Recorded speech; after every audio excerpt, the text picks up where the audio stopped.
Hey everyone, welcome to Moms That Conquer. Hi. Welcome to all of our new followers. Welcome to our, I don't want to say old followers, our day one followers, Day one. right? I'm a day one. Day one.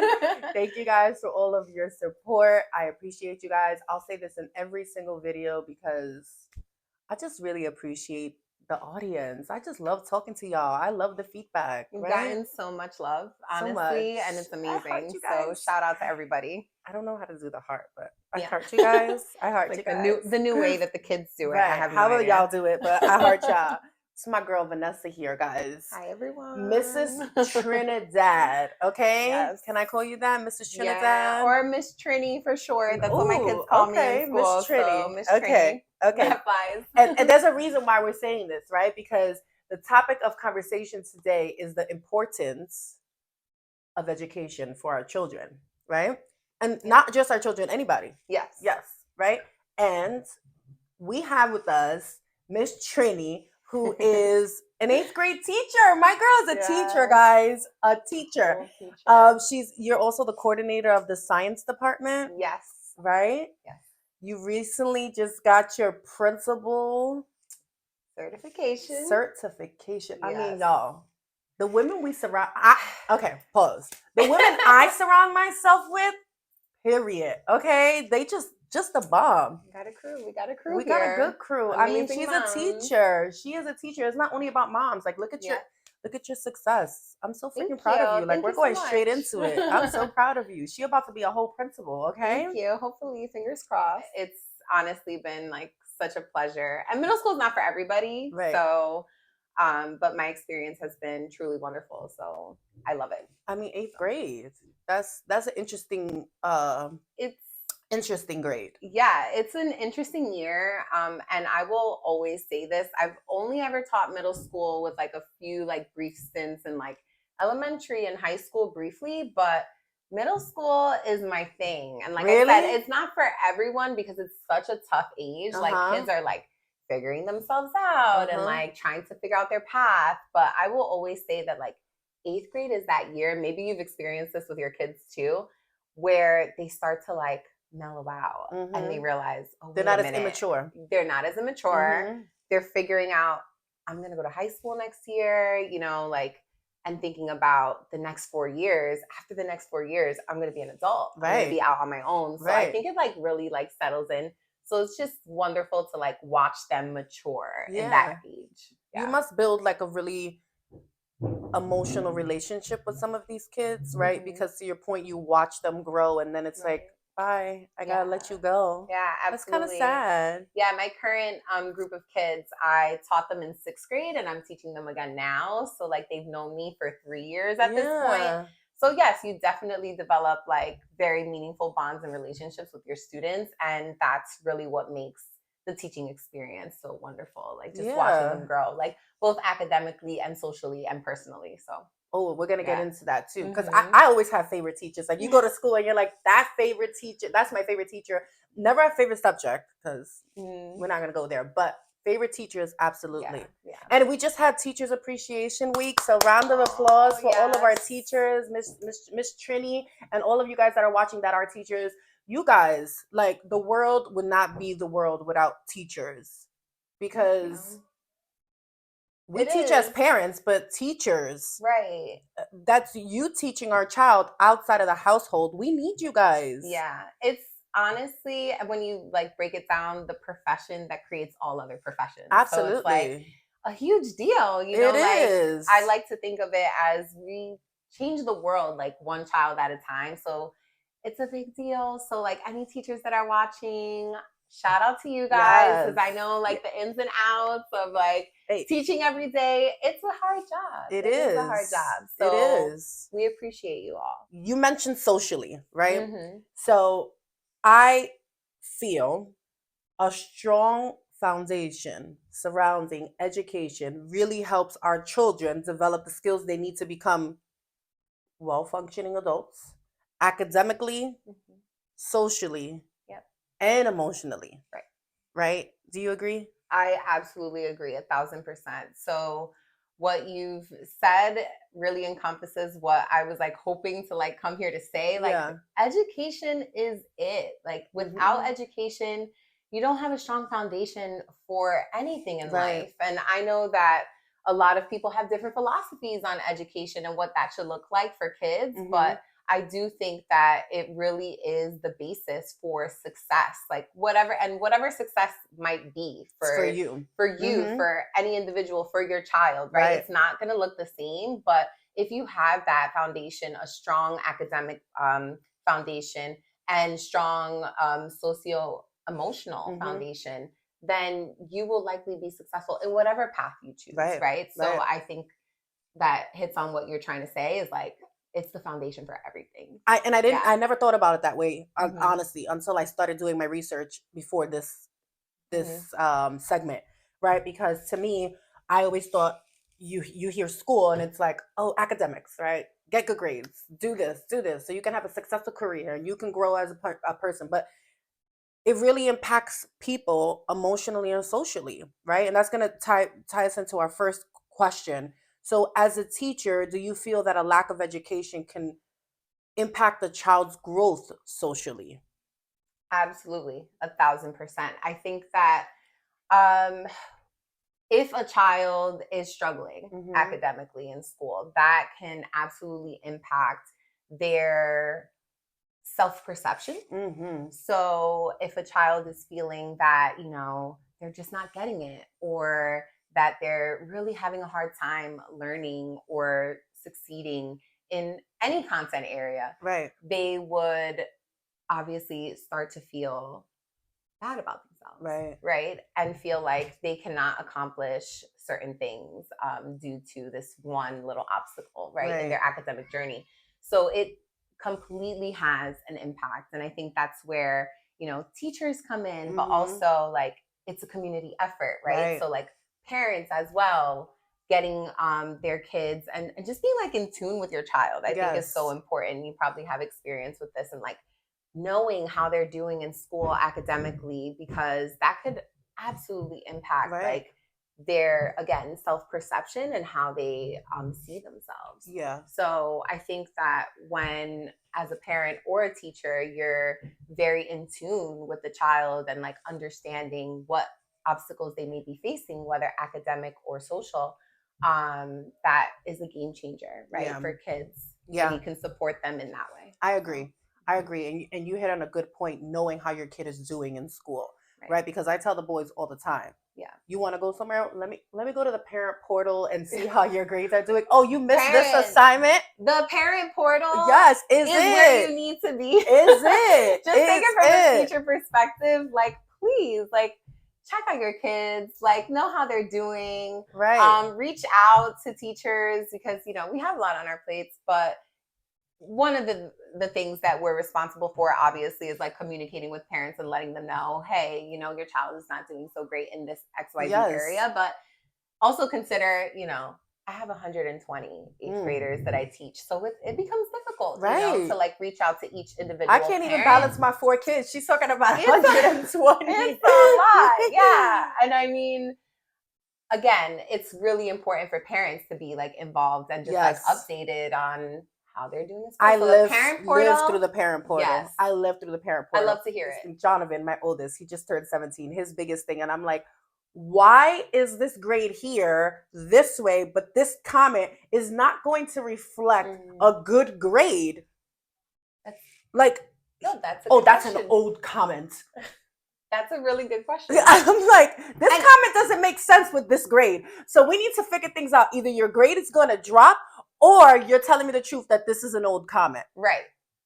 And from, again, the teacher perspective, hey, it could have just been a slip up on behalf of the teacher. So, I know. Again, which is why it's so important to have that like open line of communication with your child's teacher, or whatever the case may be, because it could have just been a slip up. I'm an email kind of parent, so when I see that, I'm just emailing the teacher. But when it comes down to education, I am strict with the kids. Like, until that comment gets updated, you are not going anywhere.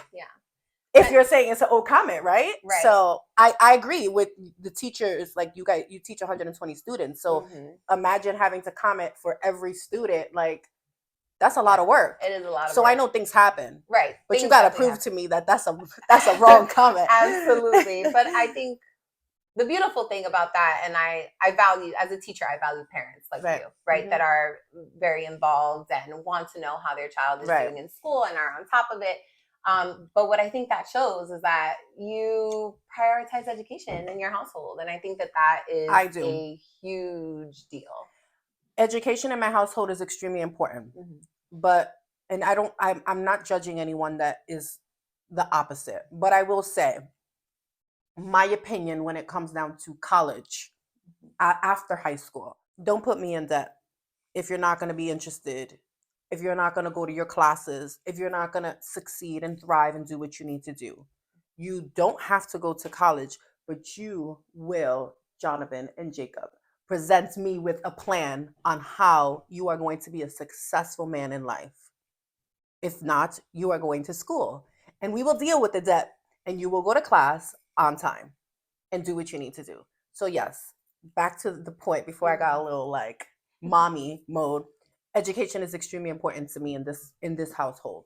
Always. I think, and I just, if you don't mind, I want to expand on what you just said, because success comes in many different forms. Absolutely. Right. And I think that with the state of education, what it looks like right now to go to college and pursue a 4-year degree or even beyond that, it's extremely expensive. What? The cost of college right now is exorbitant. Like, I remember just myself going to school. When I went to school, my school was like $50,000+ a year. And I can only imagine what it is now, right? Like, it continues to increase. So I think it is important for your kids to, like, if that is their drive and that's what they want to do, they want to pursue a 4-year degree, like, be cognizant of that, right? Like, be aware that, like, you're going to be either putting your parents in debt or yourself in debt. So it has to be a good plan that you know for sure you want to do, and that you just have to be aware of, like, the financial implications. Right.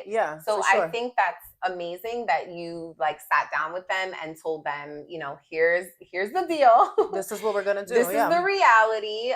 Don't put yourself in debt. And again, like, success can come in many different forms. So just being aware of that. And I think as a parent, I also had to sit down and say, if they don't want to go to school, it's not my fault, right? I did what I needed to do to educate them. They are in a great high school. They've been surrounded by great teachers. Like, the teachers are amazing up here. What kind of advice can you give parents and me, right, who have children that are really struggling academically?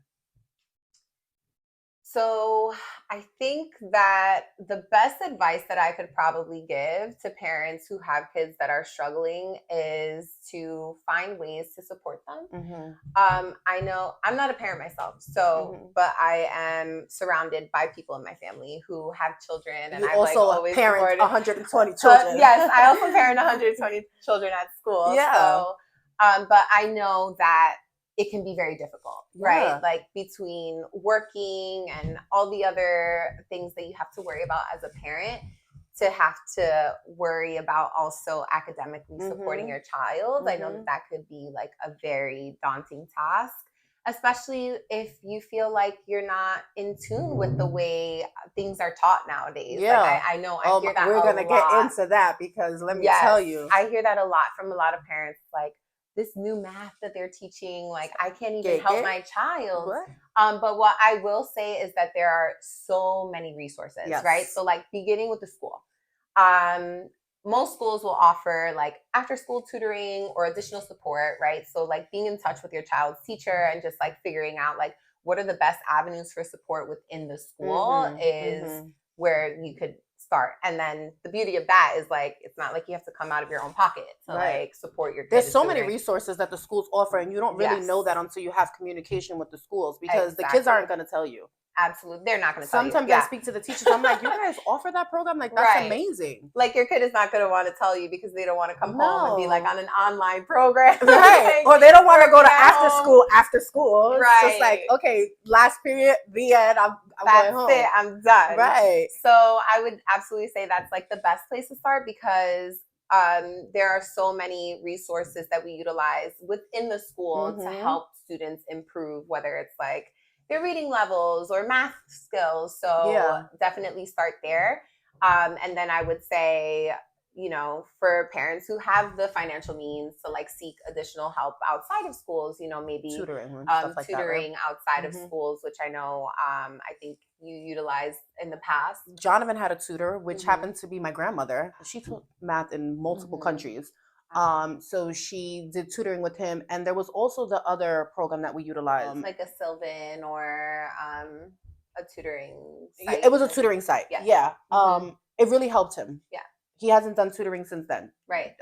And but sometimes that's all they need. Yeah. Maybe it's just like a brief little, like for a little bit, and then they're back on it, and then they're good, Yeah. So, and they have strengths and like all of us, they have strengths and weaknesses, right? They do really good in English, and then in math, it's just like, or it's like the opposite, or social studies and science. So, yeah. I think it goes back to what you originally said, being in tune with your children and how they do in school. Right. And but also like knowing them, like knowing the whole child, right? Like their strengths, their weaknesses, and you can definitely like utilize that to help support them. Whether that's you being a parent advocate for your child when you go and like talk to teachers at school, or just providing them that support outside of school as well. Yeah. And I think that's really important that you said that too, right? Knowing your children, because as a mom of multiples, you really have to understand that your children are not going to be the same. Right. So I've struggled with this before, and I'm going to be completely vulnerable about this, where I had to stop comparing my kids because that will crush them. Oh, absolutely. Right? Both of my children are doing really amazing in school, so I'm proud of you guys. But Jacob he's like the type of kid that will be upset if he got a 98 when he knew he could have got a 99. And Nene is very content, right? Nene has a very just chill vibe, and he's just like, I'm passing. So, they're very different, but I had to really take a step back to say, you are passing. You're right. Good job. Yeah. Right? Absolutely. If you sit here and tell me you did the best that you can, then I'm proud of you. Right. If you tell me you're passing and you're like, I could have done better, then we're going to work on that. Right. So I think that getting to know your children is important, knowing what they are, their strengths and weaknesses, but also eliminating comparisons when you have multiple children, because that will impact them academically also, because then they're taking this test and it's like, what would Jacob do if he was taking this test? And you don't want that for them. Right. Like I know I don't. And it's hard though. It is. It's a struggle. I'm trying my best to do better. I think the best thing you can do for your child when you're in a situation like that and you have multiples, and I think you hit the nail on the head. You should never compare, right? But the best thing that you could probably do is highlight their individual strengths, right? And their unique abilities. So, and then they'll thrive, right? So, and that's what you want. Yeah, and although it frustrates me sometimes how nonchalant Jonathan is, I just love his vibe. Like, he's just like, you have like type A and type B people, and he's like, a type B person. So his new phrase, what is his new phrase? I'll just do me. I'm gonna do what I want to do. I'm like, okay, do you, boo boo? Like, do you, But as long as they're doing good in school, that's what's important. Exactly. Right. So back to what you were saying. So utilizing the resources in school, right? When our children are struggling academically, make sure you connect with your child's teacher. Figuring out the resources that are tied to the school, because let's be real here, it's free. Yeah, it is free. Everybody loves a free 99. I know I do. So, and then if that's not working out for you, then step out of your comfort zone and reach out for someone where you may have to spend a few little dollars, but it's important to get your kid. You just never know. Like you mentioned his grandmother, right? So there could be someone in your circle, in your village, in your community, right? That you can lean on and rely on, and not have to like come out of pocket and spend. It was algebra that she taught. On a whole nother algebra level, where I was just like, you may need to give me some tutoring. What are some helpful study tips or tips for parents who don't, and you mentioned this, who don't understand the skills and the work the teachers are teaching now? Because No shade, right? But sometimes I see things that I'm like, yeah, I'm not helping you. Right. I mean, I don't know. I don't know what it is. It's yes. different from when I was back in school, and I'm only Absolutely. 21, guys, but yeah. you know, only 4 years out of high school. That's right, one. fresh. Okay, but yeah, what I need you to give me that. I need you to give me the Right. study tips because For I don't sure. understand. So, like I said before, I think that this is a common struggle for a lot of parents. Like you Yes. said, things have changed drastically in the Mhm. terms of the way things are taught in schools nowadays. Yeah. And it's so different than when we were in school. So it's very hard for you to like support your child. But what I would say is, again, there's so many resources like online Yes. that are Google's my best friend. They break things down. Yes, Google, but more on like the academic side. There's like Khan Academy. They have like the best videos for breaking down different topics and different concepts. For anyone, really, you can log in. It's a free account, and you can even just watch the video and What is it teach called? yourself really quickly. Khan Academy. Khan Academy, guys. Yeah, KHAN. It's wonderful. So I think that would be like a place that I would recommend people who are struggling with like supporting their kid. If it's like a math area content or like science, they have a ton of things on there. So yeah, I think that would be the best probably resource for anyone who needs to relearn something or figure it out. Learn something or figure it out or figure it out with your kid. How do you feel about that though? Because this was a part of my question, but now that I'm hearing you speak, how do you feel that teaching skills are like the way you have to teach now compared to the way you learn? That must be different from you for you too, or you teachers. Like you learn something some way, and now you're a teacher and you got to teach it a whole nother way. Right.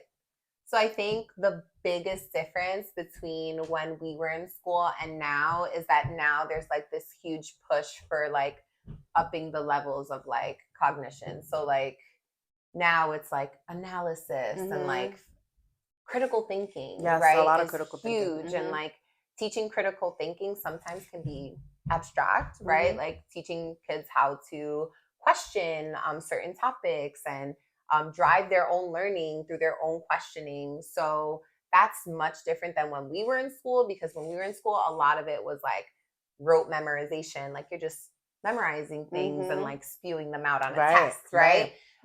So I think that's the biggest difference between then and now. Like now requires like kids to like really think outside of the box. I kind of like that though. Yeah, no, I think you have to do critical thinking on every aspect of your life. Yes. Especially you work as a teacher, critical thinking, right? Me with my profession, critical thinking all day, every day. And we weren't taught that way. Right. So we learn as an adult now, like, man, what can I do to think out the box? Like it's, you're bringing in that critical real adult life into learning. Yeah. And even just like alongside that, problem solving, right? Like how many problems do we not have to solve as adults, like whether it's in the workplace or outside of the workplace?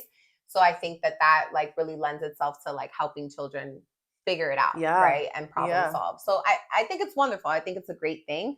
What I do think that has gotten lost like over the course of the past few years and like the shift is like some kids are still lacking basic skills, right? And so you can't get to this level if you're not, you haven't mastered like the basic skills that you need to get there. And so, COVID impacted a lot of children. Yes, it absolutely did. You know, you had kids that were out of school for sometimes 2 years. You know, I know like different school districts did different things to like navigate the pandemic, but we had kids that were out of school for 2 years, and we're really seeing it a lot in the elementary level, where kids who didn't go to kindergarten or first grade, you know, they're like missing those like basic reading and literacy skills. So that's scary. It's had like a huge impact. Scary and sad. So you're a teacher for a reason and I'm not. That's it. Problem solved. You are a teacher in your own my own way. I'm all about the critical thinking. Listen, I tried to think out the box, and like I said, I wasn't taught that. Sometimes when I was when I was in school just 4 years ago, because I'm 21, I'll say that again. I used to learn things and say, why the heck am I learning this? And now as an adult, I'm like, you know, when I sat back with Mrs., Mr., blah, blah, blah, I really didn't need to learn that. Yeah. Teach me good stuff. Right. Teach me how to build my credit. Teach me critical thinking. Teach me how to strive. Like, teach me all that stuff. Those lines and numbers and all that stuff you taught me, I don't need to know that. No shade to you as a teacher. No shade to my teachers either. But it's just like, that's how I wanted to be educated. The way you guys are educating them now to do critical thinking is how I wanted to learn. Right. So I appreciate you guys stepping up the teaching skills because I'm all about it. I don't know if you can really answer this question, but I'm curious, right? So what should parents look for to determine if their child potentially has like some sort of learning disability? Okay. So that has been very much like on the rise over the past few years. Yeah. And so I think that some of the signs that you could look for, obviously starting with like your child's academic performance and with the teacher's feedback, getting to know how they're performing academically. Like if they are struggling, that may be a point of concern. Yeah. So starting there, but even just like at home, I think behavior. That yes, the behaviors at home that you could potentially look for. If students or look at me, students. I'm like such in teacher mode. It's okay. I'm here like whatever you say, Miss Trinidad. Yeah. So if children are struggling with communication skills, communicating either verbally, or you notice that they struggle with some sort of cognition, like you have to repeat multiple times, like instructions for them and they still don't get it, or you notice that you have to like break things down, that may be a sign of a potential learning disability. So I'm glad you brought that up because I think that it's really important for parents to like advocate for their kids. Absolutely. 100%. Sometimes, you know, like the teacher may not catch it or not realize. So I think that it's really important as a parent to be able to spot those things ahead of time. Yeah. Yeah. And it's not embarrassing. I think that that's why us as a lot of parents, we don't speak up. And I can speak from experience because my twins currently take speech. We had to do the evaluation. And it's diagnosed as a learning disability, right? They were twins. They were born early. They were considered premature. So we were it was known that they may potentially have some risk of learning disability. So I analyzed their speech and I realized they were delayed in their speech. And I was never embarrassed about it. Right. So you shouldn't be either, right? Right. Focus on your children. And if you feel like there's something that something's a little off, get them help, ask questions, right? Because now my kids, they're doing such an amazing job. They did speech twice a week. Jordan, they are twins. So they do, it's a lot of comparison with the two of them, unfortunately. But Jackson is doing so much better, right? Full sentences. He can give me his wants and needs, where Jordan is still struggling a little bit. And I was vocal with their evaluator to say, because we still have to do evaluations multiple times. Right. Jackson is doing great. I do think that he needs to have more of a student teacher with multiple kids around him so he can have conversations with children instead of just him and Jordy. Okay. Where Jordan is still struggling, but he has a pronunciation issue with the way his mouth and his jaw aligns, right? So in order for the teacher or anyone else to understand that, it was me as a parent to advocate for him to say, I think Jordan is struggling still and I'm not ready. So now they increased him to instead of 2 days a week, 3 days a week. Right. So he'll do one session with Jaxie and multiple kids, and then he does one-on-ones with his teacher. And don't be embarrassed. Right. It's like we need to advocate for our kids because you're failing them if you don't. And there's free help. If you get offered the help, do it. Do it. Because then down the line, when they're struggling, really struggling and embarrassed themselves, it was your fault. Yeah. Sorry. Yeah. Because you have to do what's best for your kids. You do. You absolutely do. And just from experience, you know, I've come across a lot of parents who are in denial, right? And they don't want to accept the fact that their kid may have a learning disability, whatever it may be. But at the end of the day, from an educator perspective, you're doing your child a disservice, right? You're not helping them develop in the way that they need to develop. So it's not a point of embarrassment. Like, do what you need to do for your child and advocate for them. And those kids that have a learning disability, right? Or whatever category. I don't really like to put I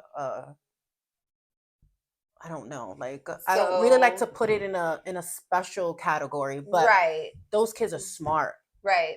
Those are the ones that have the critical thinking. The ones that suffer So, with ADHD and ADD, their mind right. just moves in a way that it's just like, whoa. Yeah. They will And blow you away. there They are just need a minute. multiple forms of intelligences, Right. right? Right. And every child is intelligent in their own Yes. right. Yes.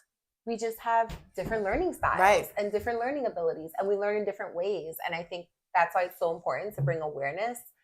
Specifically, like we had Autism Awareness Month, Yes. right? And that is a month where we acknowledge, right, that we're not all the same Nope. when it comes to learning Nope. and different and having different learning styles. So It was child label. is unique, Label. and special. I And don't want to put a label yeah, no, on my and children. it shouldn't be a label. Yeah. And I think that there's a way to encompass everyone as just saying like we have different ways of learning. Yeah. Right. Yeah. And that's okay, guys. Yeah, and that's really, okay. really, just Absolutely. do what's best for your children or your child, because it's only beneficial for them. Yeah, it is, and yourself too, because it's going to help you. You don't have to put so much effort into them because they're getting the help, right. because Absolutely. you asked for the help. So, and I that's love what this. we're here for. Yes, that's our why we job have as people like educators, Miss so. Trinidad spending days in and out, hours, countless hours, writing up Yeah, because plans, teaching, teaching plans. contrary to popular belief, teaching is not an 8 to 3 job, everyone. No. We work hours beyond that at home, grading papers, doing lesson plans on the weekends, working in the And summertime. you do tutor sometimes too, right? Yes, I also tutor outside of school. So, our girl just don't stop. Okay. What subjects do you think are going to be useful for our future?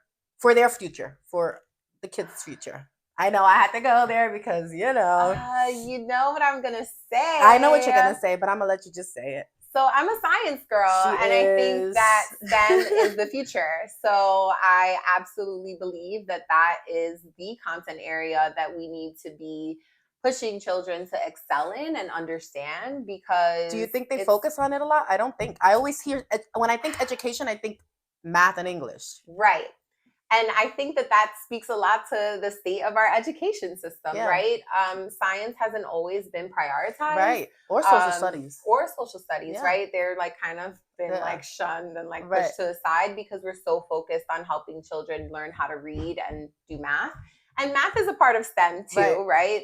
That's integrated. But I do think that the beauty of science is that it's such an interdisciplinary content area, right? Like we read, we write, we do math, we analyze, like critical thinking, problem solving with engineering. So everything is integrated. And I think that if we were to focus on science more as an important content area within schools and our education system across our country, then we would really excel and like be preparing kids for what the future is. I mean, the future is now, right? Like the future is already here. So you have, companies like Tesla, creating all these like self-driving cars and electric vehicles, and all of these things are only going to continue to increase. And that's science-based. Everything is science-based. Everything is tech-based. So I think that for me, and I'm not being biased, maybe I am. Maybe you are. Is the most important. Hashtag Vanessa for president. Okay. Okay. I've always thought science was cool. Like that's the word that I would use. Right? Yes. I'm sure there's a better word for it. It is cool. But it's cool. I've never went to school and say I want to go to science, but I love my science teacher. I feel like we tend to be like the cooler, quirky teachers. You guys are. No shade. Nah, science is cool. Math and ELA teachers out there, but yeah, it is. And science I think is cool. If Just you're give me a little explosion on the table. Let's build some volcanoes and do all that fun stuff. It's exciting. It is. It's cool and exciting. Yeah. I would have to say that. I noticed that a lot of children these days do not get homework. Unless it's just my kids playing me, but a lot of kids don't get homework. Yeah. Well, my kids don't really get homework. They have to do their assignments online. Jacob does once in a while. So do you think homework assignments are necessary for effective learning? So this is a really good question. I actually work at a school where we have essentially like a no homework policy. Yeah. We don't give homework to kids. The day is also like super long. Like kids are in school from 7:30 to 3:30. It's an extended day. So the idea is that like we get all of the practice that they need into the school day, and they don't necessarily need to have homework at home besides like maybe some reading because we want to increase like literacy abilities, right? But actually, like research shows in education that homework assignments don't actually improve or increase a student's ability to master a skill until probably like when they're in high school, right? So like you'll get like things in high school to help support your learning outside of school. God bless you. Thank you. So which is probably why like Jacob and Jonathan, you know, like they do some online things, but it causes frustration when they do have to do homework. Says. Yeah. So it's mind blowing to me because I remember getting homework every damn day. I know, like, what the hell? And things have shifted over time. But I do think, and I will stand by this always as an educator, is like the best thing that you could have your child do at home is like when they arrive from school, ask them what they learned. Like give them the ability to explain to you what they've learned throughout the school day. And also I will 110% always back reading. Like reading at home. I love reading. Even if it's like 20 minutes, 30 minutes, like before bed, whatever it is, that will substantially like increase a child's ability to read and understand what they're reading. Right? I love reading. So, as you can see, that was my thing. I wasn't a science girl, but I do love reading. Yes. But you brought up a really good point, right? Because my number one question to my children when they come home was, "How was your day?" And guess the answer, good. But I never said, "What did you learn today?" That's the thing. So, I do with the twins. Shift. You know what I noticed? I do with the twins. And I don't know if it's because my mindset knowing that they struggle a little bit. So what did you see Mrs. I don't want to say their teacher's name, but what did Miss whoever teach you today? Right. So I always do that with the kids, but I don't ask the big boys, what did you learn today? Yeah. Jonathan and Jacob. Blame Miss Trinidad. Get ready for that question every daily. Day. Every day. Write it down. Because we do that. So Jonathan hates when we do that. Go write down what you think you want to do with your life. What? Bro, are you kidding? Come up with a 5-year plan. No, I love that. Yes. I fully support that. Yes. And it's not right if you're, it looks like you scribbled on the paper, go rewrite it. We stress Jonathan out. We do. He's going to thank you for it later. He will. All of you guys, your kids will thank you because if you're anyone like a parent like me or yourself, where you're very hard on education, like, your kids are going to do great. But I love that question. Yeah. So every time your kid comes home from school, especially the teenagers. No, I'm so glad you said that. It's all in the question. The way you phrase the question. Like, if you say, how was your day? They're going to give you a vague answer. Yes, but that's if you're true. specific and ask them something specific, like, what did you learn in math today? Then they can't, true. navigate that and say, good. That's not a response to that, right? I hate that answer, though. Like, because I don't know if it's because I could be extremely talkative or I'm like, oh, I'm not in a good mood today. Like, just, you was in school for God knows how many hours. Do not tell me you didn't learn anything. You're just good. The day was good. Yesterday was good too. Right. But it's all about the question, girl. Critical thinking, right? Like, it's all about the question and how you ask. So ask your kids, what did they learn in school today? If you're gonna drive them crazy, ask them every single day, or you may want to skip a day. Yeah. I love that. How has the development of technology, right, affect learning? Like, do you feel parents should eliminate screen time because our kids are on iPads and phones all day? We are too. Yes.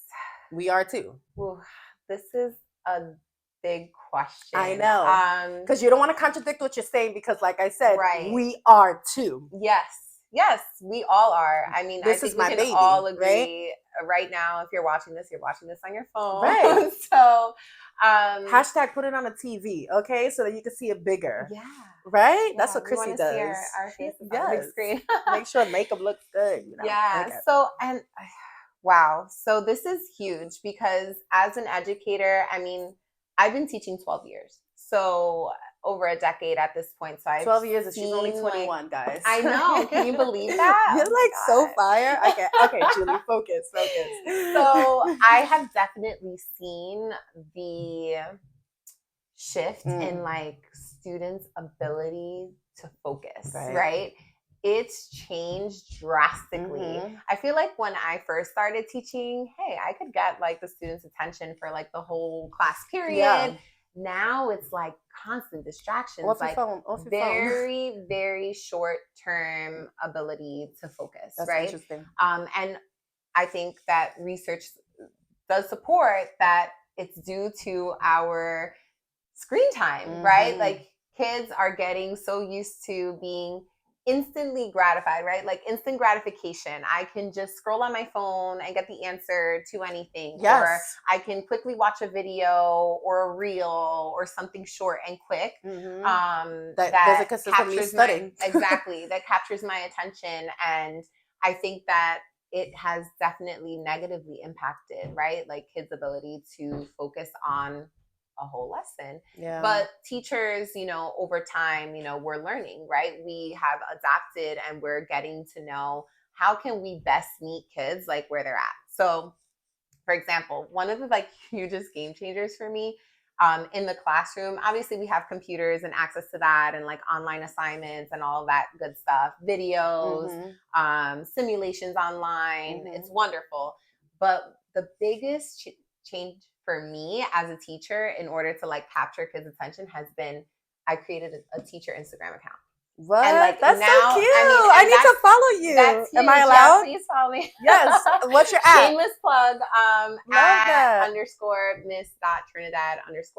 So, I mean, I post things on there mostly for my kids, but it has been such a huge change. Like now I come in the next day and they're like, oh, miss, like I saw that what you posted on your story last night and I used it to study for my quiz. That's so freaking dope. I love that. How come I didn't know about this? I don't know. I feel shady. But now you know, and I try my best to like post educational content on there that I know that will support whatever it is that I'm teaching in class. And again, it's just about meeting them where they are because we can't stop the world from changing and advancing, right? But that's true. We can find innovative ways to give kids what they need. I love that. I never thought about that. So let me ask you this. Another thought, right? Mm-hmm. Do you make your kids put their cell phones in a basket before they enter the classroom? Ooh, okay. This is another good question. So we actually do have like these iHome boxes with like little slots for each kid's phone. And our school policy is collect them at the beginning of the day and give them back, like lock them up and give them back at the end of the day. I personally, don't tell anybody, I don't follow that. Yeah. My expectation is just that, like, respect it and like don't pull it out, don't use it during class. But yes, my school does abide by that. Yeah, Jonathan. Do they also? They don't have the little lock thing, but Jonathan does have a teacher that makes him put it in the basket, and he's like, it's also dependent on the he teacher, wanted me to write a whole letter on why he should keep his phone next to him and why you should have told him he should have written the whole letter, persuasive essay, and on why his school should continue to have Wi-Fi for the kids. I'm like, boy, if you don't get up out my face, sit your behind down. But I love that. I love that you have an Instagram because to your point, it really does. It gives your students that sense of she understands us, right? Yeah. Like she understands what we're thinking. And, like, building relationships with kids and like engaging with them at their level. Yes. So. Okay, last question because we could go on with education forever because this is a big topic. So thank you.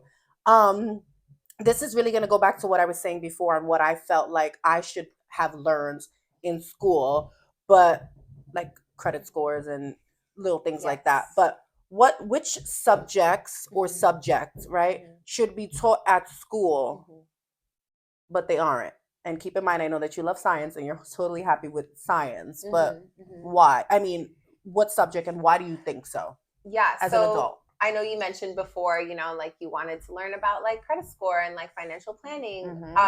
Well, schools now are mandated, depending on the state, to incorporate financial literacy. I'm not sure if your sons have that at their high school, but at our school, we actually do have a financial literacy class starting as early as 7th grade.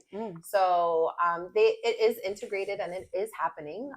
That's in amazing. case you guys don't know, and I encourage everybody to like check in on their child's school curriculum and make sure that that is something that is incorporated. And if it's not, hey, ask for it, right? Because I 1,010% agree with you. That is a life skill that people need to learn from early on, right? But aside from that, I would say that a good course to have would be like life planning, getting kids into the habit of creating that 5-year plan. Like, what is that going to look like for me? That's good. Yeah, I think that would be a really great addition, just so that kids are prepared, for college and beyond in their careers. So. I like that. Any teachers that are following us, what subjects do you feel should be taught in school but they aren't? And anybody, right? What is your thought on subjects that your kids or you did not learn and you think it's important? Listen, this was good. This was good. Thank you so much for having me. Of course. I appreciate you, right? I really do. I appreciate everybody that comes to this platform, but I really appreciate your ability to teach our students and our kids, because that takes real courage, right? To you have to step out of your comfort zone to really every day focus on your kids, because they are your kids too. Absolutely. And make sure that you have the ability to come to school every day and teach them correctly, outside of whatever you're going through on a personal level. Oh yeah. So I respect you for that. I respect you for that. And round of applause to all of our teachers. Yes. Okay. Anybody that you are. All of you. You are amazing. It was Teacher Appreciation Week. So it shouldn't just be a week. It should be an everyday thing, just like mothers, right? Appreciate your teachers. Make sure that you guys connect with your teachers and communicate with your kids' teachers and figure out how you can help your children strive academically, because you can impact them socially. It can impact them socially if we do not help them academically. Absolutely. Right? Thank you guys for watching. Make sure you like, comment, share. Always, as I always say, subscribe to our YouTube channel and provide your feedback if you like this topic, or if you have any questions for Miss Trinidad here as a teacher. Feel free to message her, right? Please. If you don't want to make your questions public, right? Or you can send them to me and she'll get you the answer, because I'm not the teacher, she is. Please do. I'm here to support education in all realms. So. Yes, science especially. Yes. All right, guys, we love you. Thank you so much. Appreciate you guys. Everybody. Bye.